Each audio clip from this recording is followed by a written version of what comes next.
దేవునికి స్తోత్రం.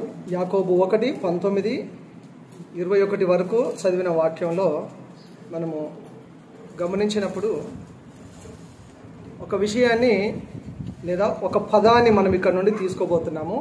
ఆ పదం ఏంటంటే కోపించుటకు నిదానించువారుగా ఉండాలి. క్రైస్తవులు కోపించడానికి నిదానించాలి, వినడానికి వేగిరపడాలి, మాట్లాడడానికి నిదానించాలి, కోపపడడానికి కూడా నిదానించాలి.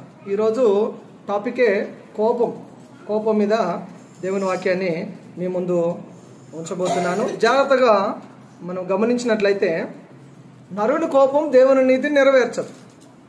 నరుని కోపం దేవుని మహిమపరచదు. దేవుని మహిమపరచని కోపం ఎందుకండి మనకు? ఏమంటారు? దేవునికి మహిమరాని కోపము మన జీవితంలో ఎందుకు? నరుని కోపము దేవుని నీతిని ఎంత మాత్రం అది నెరవేర్చదు. కోపము అనేది ఇది చాలా పెద్ద సబ్జెక్టు. కోపము అనేది ప్రతి మనిషి జీవితంలో ఉండేది. కోపం అనేది సహజమైనది. ప్రతి వ్యక్తి జీవితంలో కోపము సహజమైనది. ప్రతి వారిలో కోపం ఉంటుంది. కొంతమందికి తక్కువ శాతం కోపం వస్తే, కొంతమందికి అంటే చీటికి మాటికి కోపం వస్తుంది. కోపము వల్ల లాభాలు నష్టాలు, కోపం వల్ల ఏం జరుగుతుంది అనేది ఈరోజు పూర్తిగా వీలైనంత సమయంలో, మనకున్న సమయంలో చాలా విషయాలు మీకు నేర్పించబోతున్నాను. గమనించండి. మొదట కోపం ఎక్కడ ప్రారంభమైంది? ఆదికాండము 4వ అధ్యాయము 5వ వచనం. తెరుస్తారా? బైబిల్ తెరవండి త్వరగా. ఆదికాండము 4వ అధ్యాయము 5, 6 వచనాలు. కోపం ఎక్కడ ప్రారంభమైంది?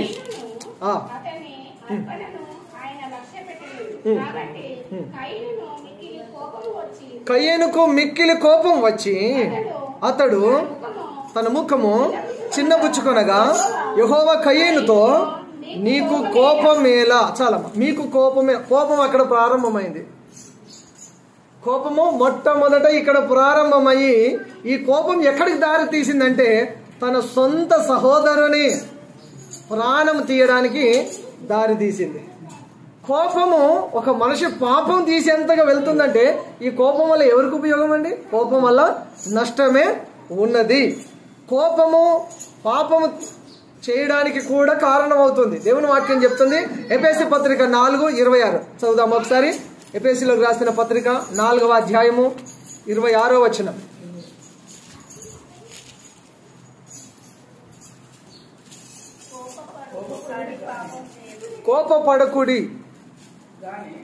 కోపపడుడి గాని పాపము చేయకుడి. సూర్యుడు అస్తమించే వరకు మీ కోపము నిలిచి ఉండకూడదు. అపవాదికి చోటు ఇవ్వకుడి. చాలా వండర్ఫుల్ వాక్యం ఇది.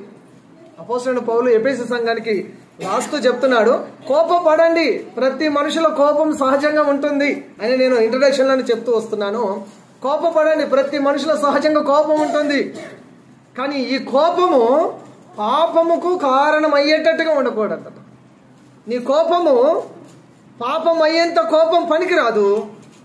నీ కోపము నష్టం కలిగించేంత, ప్రాణం పోయేంత కోపము పనికిరాదు. మన కోపము హద్దులో ఉండాలి. హద్దు దాటితే అపాయములు పడతాం. నీ కోపం ఎక్కడుండాలి? హద్దుల్లో ఉండాలి.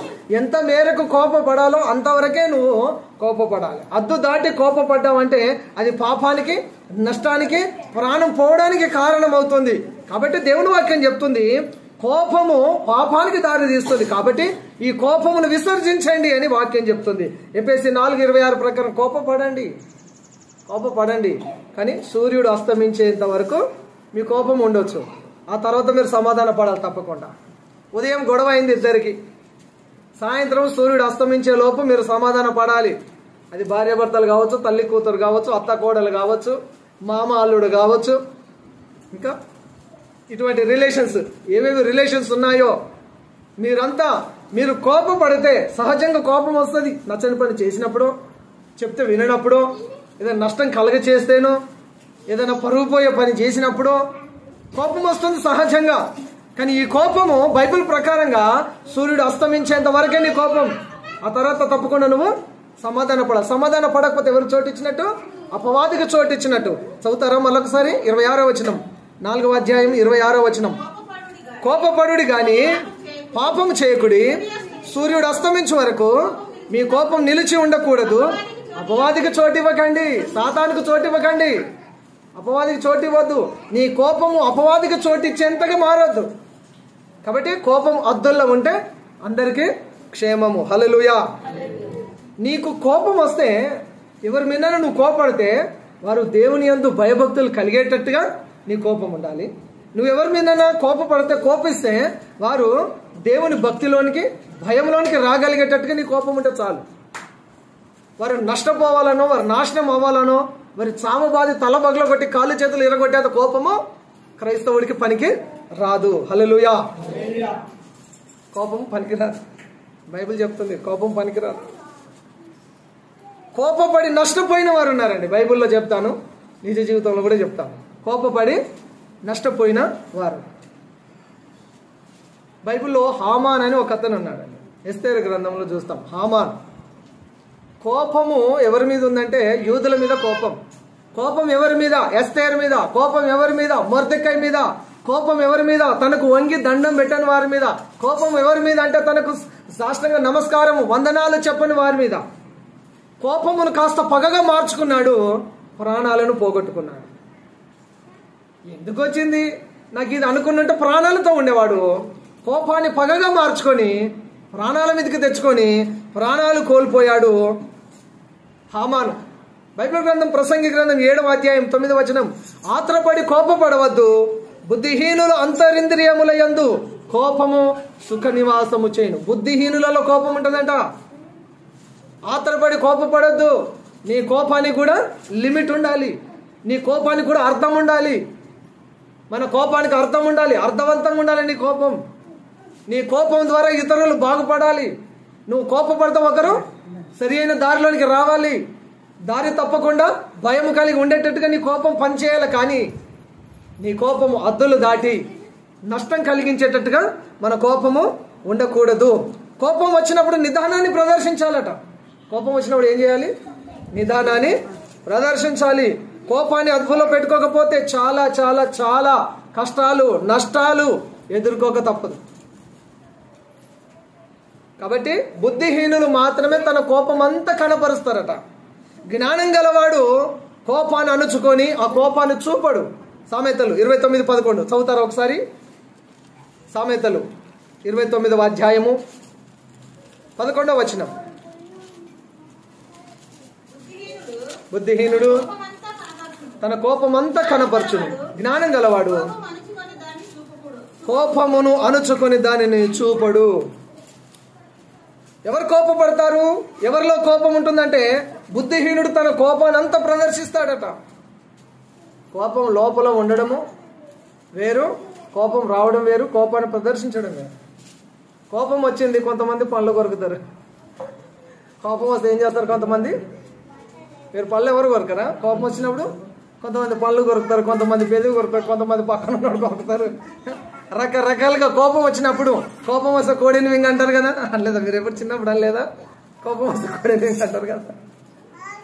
కోపాన్ని కంట్రోల్లో పెట్టుకోవాలట. బుద్ధిహీనుడు కోపాన్ని అంతా చూపిస్తాడు, కోపాన్ని అంతా బయట పెడతాడు, కోపాన్ని అంతా బయట కక్కేస్తాడు. కానీ బుద్ధిహీనుడు కోపాన్ని బయట కక్కేస్తే, కానీ జ్ఞానం కలిగిన వారు కోపాన్ని ఎక్కడ ప్రదర్శించాలి, ఎక్కడ ప్రదర్శించకూడదు, కోపాన్ని ఎంత మేరకు మనము బయట ప్రదర్శించాలి, ఎంతవరకు మనము దానిని కంట్రోల్లో పెట్టుకోవాలి. కోపాన్ని కంట్రోల్లో పెట్టుకోగలిగిన వాడు జ్ఞానవంతుడు. వాక్య ప్రకారంగా సామెతలు 29:11 ప్రకారంగా కోపాన్ని అదుపులో పెట్టుకున్నవాడు జ్ఞానం గలవాడు. బుద్ధిహీనుడు కోపాన్ని అంతా ప్రదర్శిస్తాడట. నెక్స్ట్ రాజైన సౌలు ఉన్నాడండి. దావీదు మీద కోపం పెంచుకున్నాడు. రాజైన సౌలు దావీదు మీద కోపం పెంచుకొని తరుముతూనే ఉన్నాడు. ఎప్పటి వరకు తరిమాడు అంటే ఆ సౌలు, రాజైన సౌలు ప్రాణం పోయేదాకా కోపం మానుకోలే, ప్రాణం పోయే వరకు తరమడం ఆపలే. ఎవరికి నష్టం జరిగింది? సౌలు, రాజైన సౌలుకు నష్టము జరిగింది. తన కోపం తనకే నష్టాన్ని కలగజేసింది. దావీదుకి ఏమాత్రం నష్టాన్ని కలగచేయలేదు. పద్యం ఉంది, తెలుగులో ఒక పద్యం ఉండే, తన కోపమే తన శత్రువు, తన శాంతమే తనకు రక్ష, దయ చుట్టంబావు, తన సంతోషమే స్వర్గము, తన దుఃఖమే నరకమండ్రు పద్యము సుమతి. ఎవరైనా చదువుకున్నారండి ఈ పద్యాన్ని? చదువుకొని ఉంటారు, మర్చిపోయి ఉంటారు కూడా. చదువుకొని ఉంటారు, మర్చిపోయి ఉంటారు. ఇది కోపానికి సంబంధించిన పద్యం. తన కోపమే తనకు శత్రువు, తన కోపమే తనకు శత్రువు వల్ల బాధిస్తుంది. తన శాంతము తనను రక్షిస్తుంది. తన దయనే తనకు చుట్టం వల్ల ఉండి సహాయపడుతుంది. తన ఆనందమే తనకు స్వర్గలోకమునిస్తుంది. తన దుఃఖమే తనకు నరకము. ఇది నిజము. కాబట్టి కోపం ఎక్కడుండాలి? హద్దుల్లో ఉండాలి. కోపాన్ని కూర్చోమంటే కూర్చోవాలి, లెగుమంటే లేవాలి. నీ కంట్రోల్లో ఉంటే కోపాన్ని కూర్చోమంటే కూర్చుంటుంది, లెగుమంటే లేస్తుంది. కోపం నీ కంట్రోల్లో లేకుండా, కోపాన్ని నీ కంట్రోల్లో పెట్టుకోకుండా దాన్ని వదిలేస్తే నీకు నానా రకాల అనర్థాలను తీసుకొచ్చి పెడుతుంది, నష్టాన్ని కూడా తీసుకొచ్చి పెడుతుంది. నీకు బ్యాడ్ నేమ్ వస్తుంది, నీ సాక్ష్యం దెబ్బతింటుంది, నువ్వు 10 మందిలో తలెత్తుకోలేవు. నీ కోపం వల్ల, నువ్వు చేసిన పాపం వల్ల. కోపము చాలా భయంకరమైనది. కోపము చాలా భయంకరమైనది. మత్తయి సువార్త 5వ అధ్యాయం 22వ వచనంలో ఒకసారి చదువుతారా? మత్తయి సువార్త 5వ అధ్యాయం 22. మత్తయి 5:22.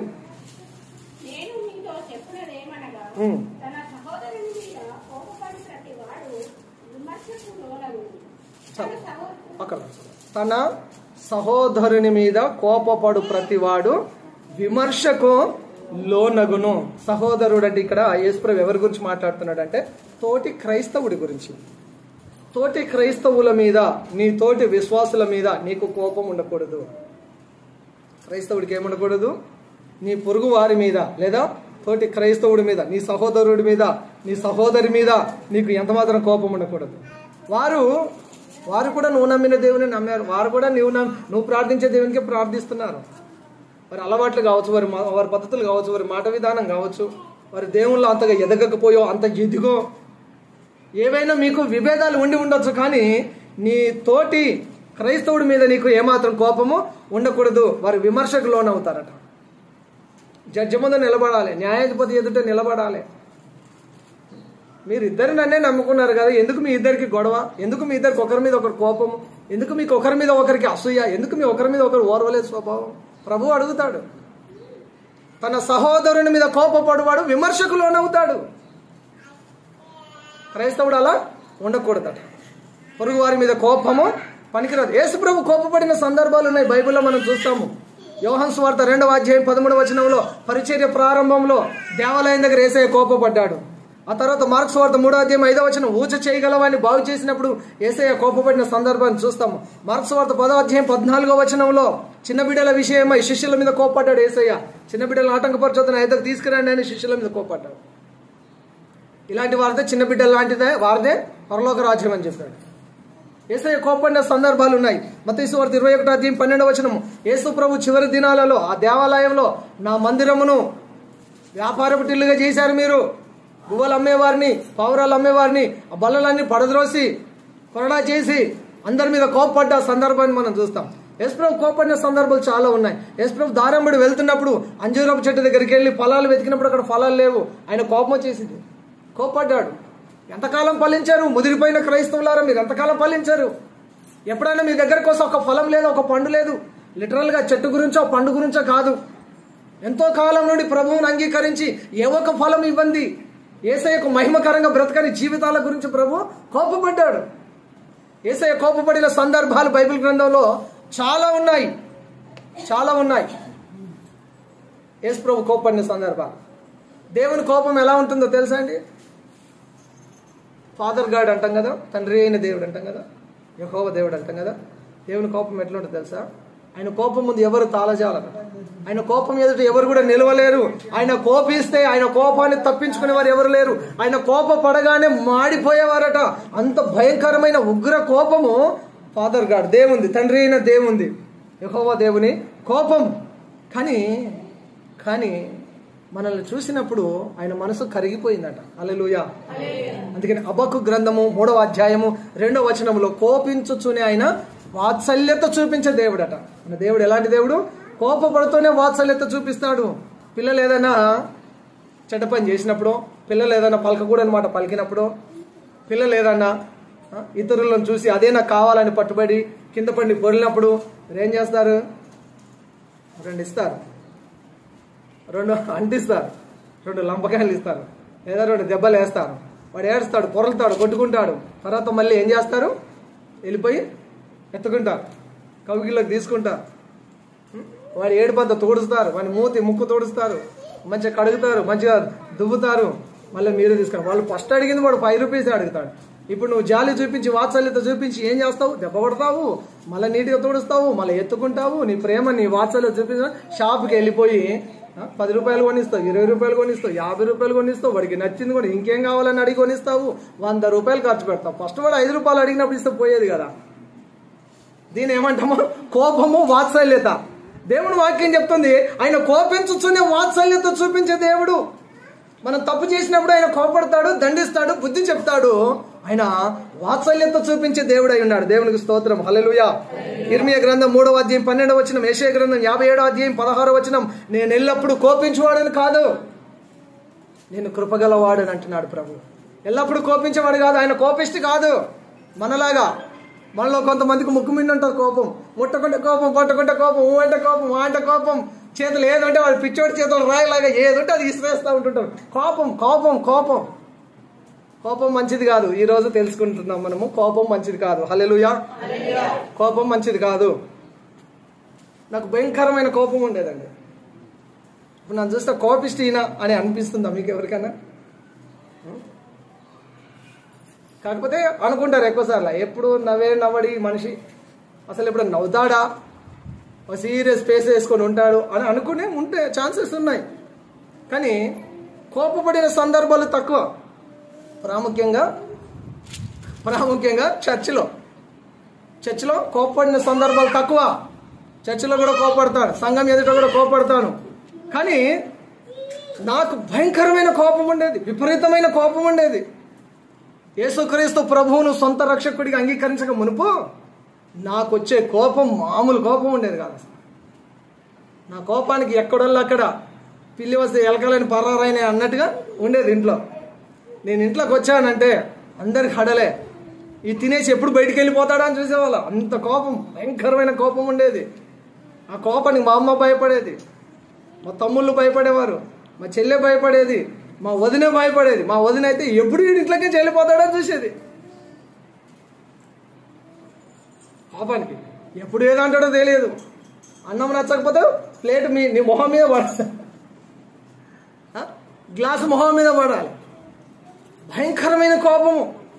కోపం అంటే ఒకనొక స్టేజ్లో ఏంటి కోపం అనేంతగా అంత భయంకరమైన విపరీతమైన కోపిష్టిగా ఉండేవాడిని. ఎప్పుడైతే యేసుప్రభువుని నమ్ముకున్నానో నా కోపం అంతా స్లోగా తగ్గిపోవడం స్టార్ట్ అయింది. దేవునికి స్తోత్రం, హల్లెలూయా. వాక్యం అర్థమైతే, సత్యం అర్థమైపోతే ఏది ఎంతవరకు ఉండాలో అంతవరకే ఉంటారు. బైబిల్ కంట్రోలింగ్ చేస్తుంది. నేను దేవుని ఆత్మ నేను కంట్రోలింగ్లోనికి తీసుకొని వస్తుంది. కాబట్టి కోపము రాదు అనడానికి లేదు. కోపడట పాస్టర్ని ఏమన్నా కోపడట అని మీరు అనేరేదని. కోపము అప్పుడు కోపం వేరు, మళ్ళీ ఇప్పుడు కోపం వేరుంటుంది. ఇప్పుడు కూడా కోపడతా, ఇప్పుడు కోపం వేరుంటుంది. ఇప్పుడు ఇందాక చెప్పాను కదా, హద్దుల్లో ఉంటుంది కోపం. ఎంతవరకు కోపపడాలో, ఏ విధానంలో కోపపడాలో ఆ విధానంలోనే కోపపడతాం. కోపంతో చెప్పే మాటను కూడా ఎలా కన్విన్స్ చేయాలో, లేదా ఎలా వారికి డైవర్ట్ చేయాలో, లేదా వాళ్ళకి ఎలా అర్థం చేయాలో ఆ విధానంలోనే కోపము వెలువడుతుంది. మనిషిలో సహజంగా కోపం ఉంటుంది. కోపం తెప్పించే పనులు మనం చేయకూడదు. ఇతరుల కోపానికి మనం బలి అవ్వకూడదు. హల్లెలూయా. నెక్స్ట్ మూవింగ్లోకి వెళ్ళగలిగితే ఈ మాట తప్పకుండా ఒకరు చదవగలిగితే బాగుంటుంది. దేవుని కోపము, దేవుని క్రోధం ఎలా ఉంటుంది. కీర్తనలు 30వ కీర్తన మాట్లాడతామా? కీర్తనలు 35వ వచనం.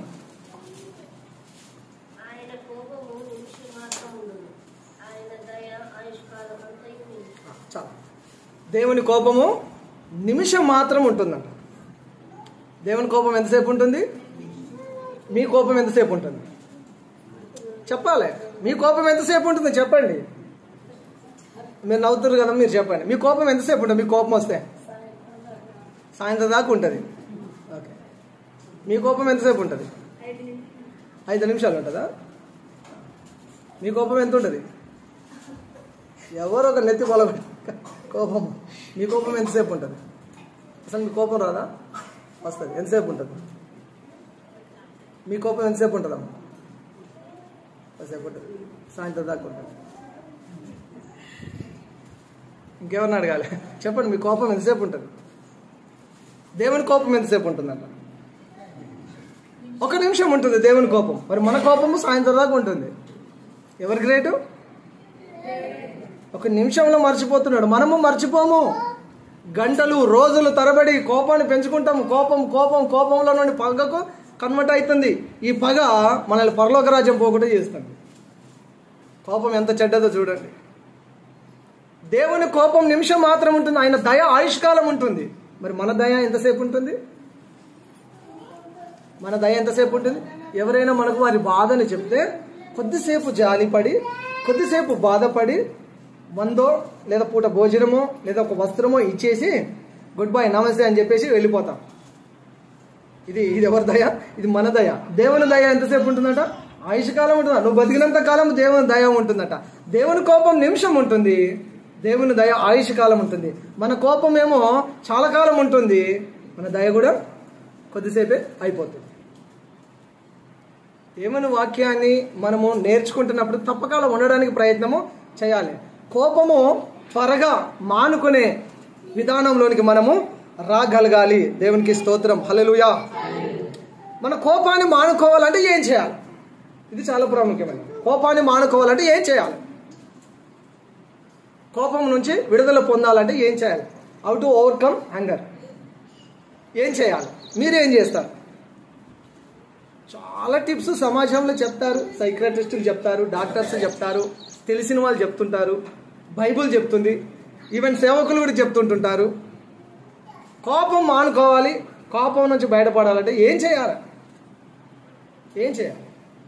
బైబిల్లో నుండి చెప్తాను. ఫస్ట్ అయితే బైబిల్లో నుండి చూద్దాం. బైబిల్లో నుండి మనం చూస్తే మనం ఫస్ట్ చదివిన వాక్యం యాకోబు 1:21 వచనంలో, లోపల నాటబడి మీ హృదయాలను రక్షించుటకు శక్తిగల వాక్యమును సాత్వికంతో అంగీకరించండి.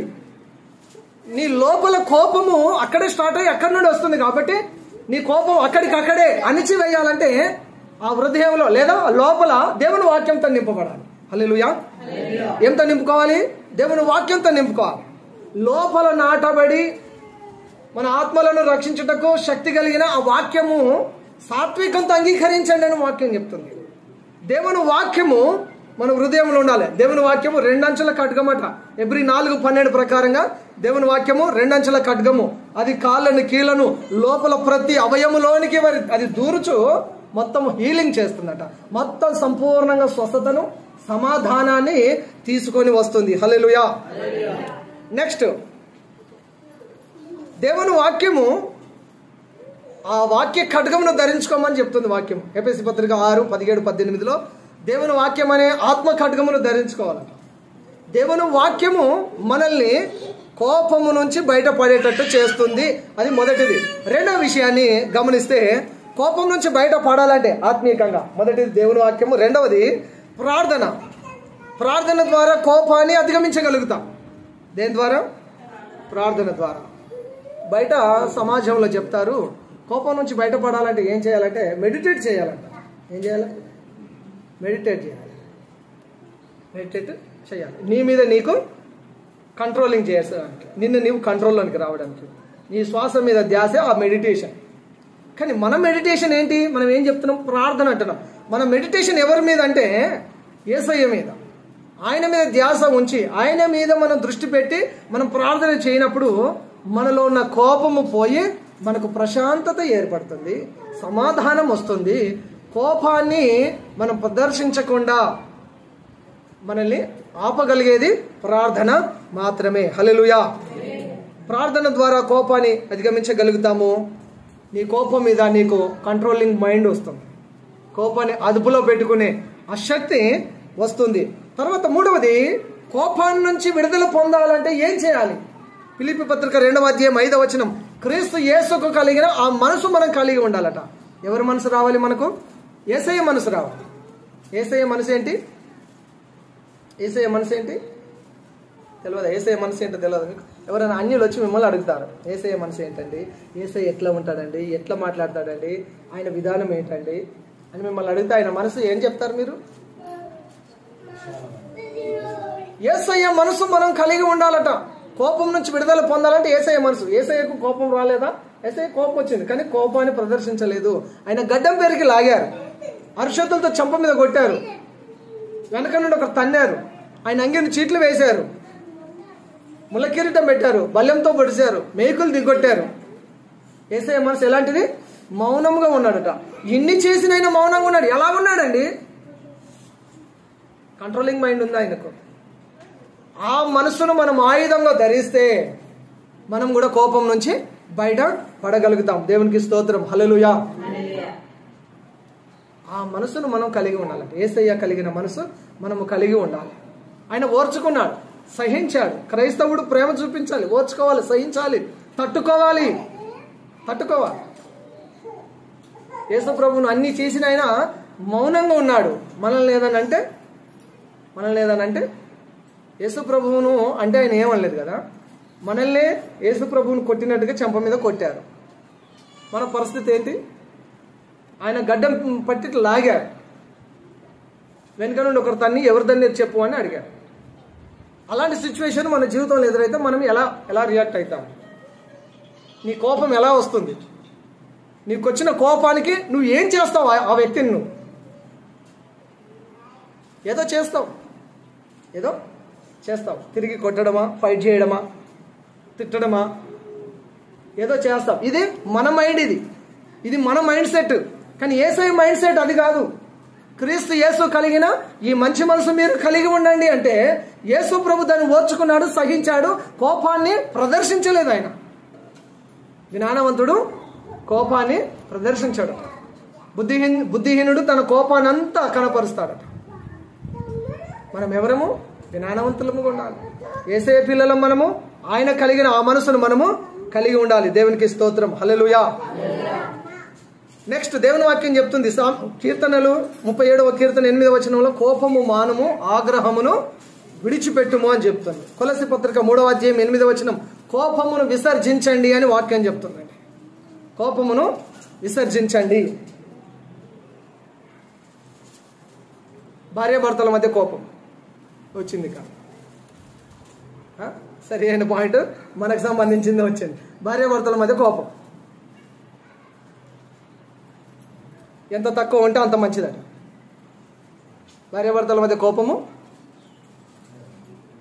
భార్యాభర్తలు గమనించుకోండి, మీ మధ్య ఎంత కోపం తక్కువ ఉంటే అంత మంచిది. ఒక లేడీ వెళ్ళి వాళ్ళ ఆయన అడిగిందంట, వాళ్ళ డబ్బులు కనిపిస్తలేవు, ఏమైనాయి అని అడిగింది. ఎక్కడ అడిగింది అంటే, ఆయన రోడ్డు మీద ఉన్నాడు, పురుషుడు రోడ్డు మీద ఉన్నాడు, భార్య వెళ్ళి వాళ్ళ డబ్బులు కనిపిస్తలేవు ఏవి అని అడిగాడట. దానికి, ఎన్ని లక్షల డబ్బు నీ డబ్బు పోయినాయి, ఇప్పుడు నేను దొంగతనం చేసిన, రోడ్డు మీద వచ్చి నా పరువు తీస్తున్నావు అని చెప్పి ఆయనకు భయంకరమైన కోపం వచ్చింది. కోపం వచ్చి ఇంట్లో తీసుకువెళ్ళి ఈ చెంప ఆ చెంప ఈ చెంప ఆ చెంప ఇష్టం వచ్చినట్టు కొట్టాడు భార్య. మోతే వలిగిపోయింది. ఆమె అడిగింది ఏంటి? డబ్బులు లేవు, ఏమైనాయి? భార్యాభర్తల మధ్య కోపం ఎంత తక్కువ ఉంటే అంత ఇద్దరికి మంచిది. ఈ చెంప ఆ చెంప 2 చెంపలు పెదివి వలిగిపోయి రక్తం కారుతా ఉంది. భార్యాభర్తల మధ్య కోపం ఎంత తక్కువ ఉంటే అంత మంచిది. సామెతలు 6:34, సామెతలు 15:1, సామెతలు 27:4 ఇవన్నీ చదివిస్తే టైం అయిపోతుంది కాబట్టి, నొప్పించు మాట కోపమును రేపుతుంది, మృదువైన మాట, సామెతలు 15:1 గుర్తుపెట్టుకోవాలి. తప్పకుండా ఇట్లాంటి మాటలను గుర్తుపెట్టుకోవాలి. మృదువైన మాట క్రోధమును చల్లారుస్తుంది, నొప్పించు మాట కోపాన్ని రేపుతుంది. నొప్పించే మాటలు మాట్లాడద్దు. దెబ్బలు ఎందుకు పడ్డాయంటే, ఇప్పుడు దెబ్బలు రోడ్డు మీద ఉన్న పురుషుని ఇగో అట్ చేస్తావా నువ్వు? 200, 300, 500 కంటే ఎక్కువ లేవు నీ డబ్బులు. సరే ఆమె ఏదో అడిగింది, కుటుంబము సంసారం అన్నప్పుడు 12 ఉంటాయి, సరే వస్తున్నా అని చెప్పాలి. ఈ మనిషి ఇట్లాంటి వాడే ముంకోపి కాబట్టి గుణమెరిగి మసలు కోర గువ్వల చిన్న అని పదే చెప్తా నేనే ఇక్కడ. అలా గుణమెరిగి మసులుకోవాలి. ఆయన గుణం ఏమే తెలుసుకొని అలాగే ప్రవర్తించాలి, ఆమె గుణం ఆయన తెలుసుకొని అలాగే మసులుకోవాలి. భార్యాభర్తల మధ్య కోపం ఎంత తక్కువ ఉంటే అంత మంచిది. హల్లెలూయా. అత్త కోడళ్ళ మధ్య కూడా కోపము ఎంత తక్కువ ఉంటే అంత మంచిది. తర్వాత తల్లిదండ్రులు పిల్లల విషయంలో కోపాన్ని కంట్రోల్ చేసుకోవాలి. అయిపోయిందండి, చివరికి వచ్చేసారు. రిలేషన్షిప్ మధ్య కోపం ఇది. భార్యాభర్తలు అయిపోయారా, కొట్టేసేయండి ఒకటి. నెక్స్ట్ రెండవది, తల్లిదండ్రులు పిల్లల పట్ల కోపం. ఫోన్ తీసి ఆయనకి ఫోన్ ఇస్తే అయిపోతుంది, ఆయనకి ఫోన్ ఇవ్వక ఫోన్ తీసి గోడకేసి కొట్టావు. వాడు ఫోన్ అడిగాడు, ఫోన్ ఇవ్వలేదు, ఫోన్ తీసి బండకేసి కొట్టావు. ఎవరికి నష్టం జరిగింది? అదే చెప్తున్నా. ఫోను తీసి గోడకేసి కొడితే ఎంత? 15,000, 20,000, 25,000, 30,000, 40,000, 1,00,000. నాకు తెలిసిన ఫోన్లలో చెప్తున్నా. మళ్ళా అంత నష్టం. సరే కొద్దిసేపు ఇస్తే వాడు డైవర్ట్ అయిపోతాడు, ఆ తర్వాత ఏదో చేసేసి లగేసుకోవచ్చు. తల్లిదండ్రులు పిల్లల పట్ల కోపమును ప్రదర్శించక జాగ్రత్తగా కంట్రోలింగ్ మైండ్తో ఉండాలి. పిల్లల పట్ల తమ విచ్చలవిడి కోపాన్ని ప్రదర్శించి పిల్లలను పోగొట్టుకుంటున్నారు, పిల్లలను కోల్పోతున్నారు. తల పగలడమో, కాళ్ళు చేతులు విరగడమో, మూతి పలగడమో, పళ్ళు రాలిపోవడమో, కట్టలు తెంచుకునే కోపం వచ్చినప్పుడు వాళ్ళ మీద కోపం, వీళ్ళ మీద కోపం, పిల్లల మీద చూస్తారు. దేవుని వాక్యం చెప్తుంది కొలస్సీ 3:21, ఎఫెసీ 6:4 ప్రకారంగా, ప్రభువునందు తల్లిదండ్రులారా మీ పిల్లలకు కోపం రేపకండి, ప్రేమతో చెప్పుకొని పెంచుకోండి. హల్లెలూయా. మన కోపము ప్రార్థన జీవితానికి ఆటంకంగా ఉండకూడదట. వాక్యం చెప్తుంది, ప్రతి స్థలమందు పురుషులు కోపములు మాని, సంశయములు మాని, పవిత్రమైన చేతులెత్తి దేవునికి ప్రార్థన చేయాలట. ప్రార్థన చేయాలి. నీ కోపము నీ ప్రార్థనకు ఆటంకంగా ఉండకూడదు. కోపపడ్డారు, ఇప్పుడు ప్రార్థనలకు వెళ్ళిపోయి ఏమని ప్రార్థన చేస్తారు? విపరీతమైన కోపం వచ్చింది, ప్రార్థనకి వెళ్ళగలుగుతారా? ప్రార్థన చేయగలుగుతారా? మనసు బాగలేదు, ప్రార్థనకు పోలేను. మనసు బాగలేదు, ఇంట్లో వెళ్ళి మోకాలు వేసి ప్రార్థన చేయలేను. ఆ మనసు రాదు. నీ కోపము ప్రార్థనకు ఆటంకం కలిగేంతగా ఉండకూడదు. కోపిష్ఠులతో సహవాసం చేయకూడదు. శరీర కార్యాలలో ఒకటి కోపం, శరీర కార్యాలలో ఒకటి కోపం. కాబట్టి ఖచ్చితంగా మనము కోపమును విడిచిపెట్టాలి, కోపమును విడిచిపెట్టాలి. నాకు చెప్పేవాళ్ళు, భయంకరమైన కోపంతో ఉన్నావురా బాబు, నువ్వు కూల్ వాటర్లో మొహం పెట్టరా అనేవాడు. కోపం తగ్గుతుంది, తొట్టిలోనో హౌస్లోనో తల ముంచాలట, ముంచి తీయాలట, కోపం కంట్రోల్ అయ్యి. అప్పుడు చెప్పేవాళ్ళు, ఇట్లాంటి చిట్కాలు చెప్పేవాళ్ళు చాలా ఉన్నారు. నిజంగా పనిచేస్తాయి కూడా, అవన్నీ పనిచేస్తాయి కూడా. కొంతమంది చెప్పారు, కోపపడిన సందర్భం నుంచి వేరే దాని మీదకి నీ మైండ్ షిఫ్ట్ చేసుకొని ఆ పనిలో వెళ్ళిపో, ఆటోమేటిక్గా కోపం తగ్గిపోతుంది. ఇలా చెప్పుకోవడం వల్ల చాలా సూత్రాలు, సూచనలు, టిప్స్ ఉన్నాయి. కానీ నేను ప్రాముఖ్యంగా బయట మీకు యూట్యూబ్లో దొరుకుతాయి, ఇంకా తెలిసిన వాళ్ళు చెప్తుంటారు. కానీ వాక్యం చెప్పడానికే నేను ఉన్నాను. కాబట్టి దేవుని వాక్యం నుండి కోపాన్ని కంట్రోల్ చేసుకోవాలంటే ఒకటి, ఫస్ట్ దేవుని వాక్యం మన హృదయంలో నాటబడాలి.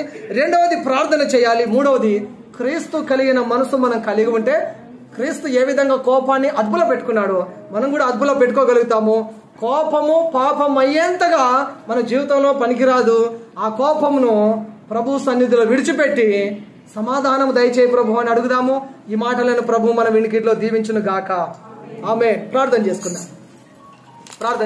అందరం తలలోంచి కళ్ళు మూసుకొని ప్రార్థన చేద్దామా? అందరం ఒకసారి ప్రార్థన చేద్దాం. స్తోత్రం, స్తోత్రం, స్తోత్రమయ్యా. వందన ప్రభువానికే స్తోత్రం. పలుమార్లు కోపపడుతూ ఉంటున్నాం, ఎన్నో విషయాలలో కోపపడుతూ ఉంటున్నాం, కోపిష్ఠులుగా ఉన్నాం. సహోదరి సహోదరుడా, నీ కోపము దేవుని నీతిని నెరవేర్చినప్పుడు ఆ కోపం ఉండి దాని ద్వారా లాభం ఏం లేదు, పైగా నష్టమే కలుగుతుంది. నీ కోపము ద్వారా